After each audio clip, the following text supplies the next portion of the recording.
Hello বন্ধুরা, প্রতিদিনের মতো মাটির শিল্পী থেকে মাটির জিনিস নিয়ে আসলাম। আজকে এমন একটা জিনিস বানাবো যেটা দেখলে তোমরা অবাক হবে।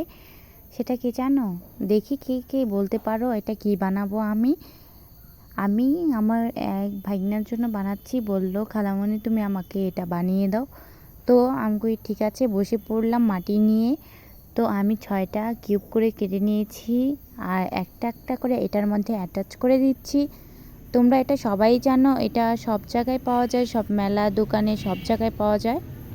আমার মনে হয় প্রতিটি বাচ্চার এই খেলনা দিয়ে খেলা উচিত। মোবাইল রেখে প্রত্যেকটা বাচ্চা শিশুকে এটা কিনে দেওয়া অনেক ভালো, তাহলে ব্রেন বিকাশ হয়। মানে বাচ্চারা এটা সারাক্ষণ খেলতে খেলতে একদম এটার মধ্যে ঢুকে যাবে। এটা আমি অনেকটা ট্রাই করেছি, আমি 3টার মতো পূরণ করতে পারি, আর পারি না, চেষ্টা করলেও পারি না। অবশ্য শিখলে চেষ্টা করলেই পারবো। আমি বলেছি আমি চেষ্টা করেই দেখব, তার সময় পাইনি, তাই জন্য 3টা দেখে 3টা শিখেছিলাম।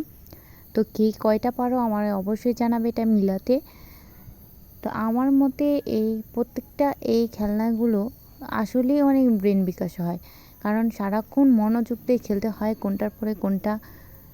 তার জন্য এটা প্রত্যেকটি বাচ্চা কেনানো উচিত। আমিও মেলায়, প্রতিটা মেলার মধ্যে আমি একটা করে কিনি। আমার ভালো লাগে, বসে বসে যখন থাকি বোরিং হই তখন আমি বসে বসে এটা খেলি। তো এটার নাম তোমরা কি বলো আমাকে বলবে। এটাকে বেশিরভাগ মনে হয় রবক্স বলা হয়।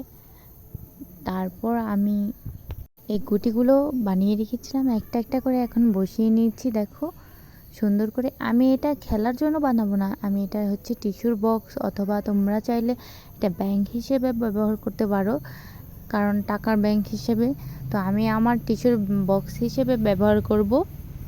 তো তার জন্য আমি মাঝখানে কিছু গুটি দেইনি, এটার মধ্যে আমি একটু করে লম্বা করে কেটে নিচ্ছি, ভেতরে পুরাই মানে খোলাসা।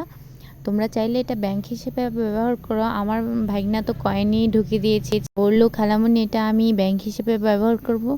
আর আমি এটা টিস্যু পেপার হিসেবে ব্যবহার করছি। অনেকগুলো টিস্যু একসাথে রাখলে এটার মধ্যে একটা একটা করে বের করা যায়।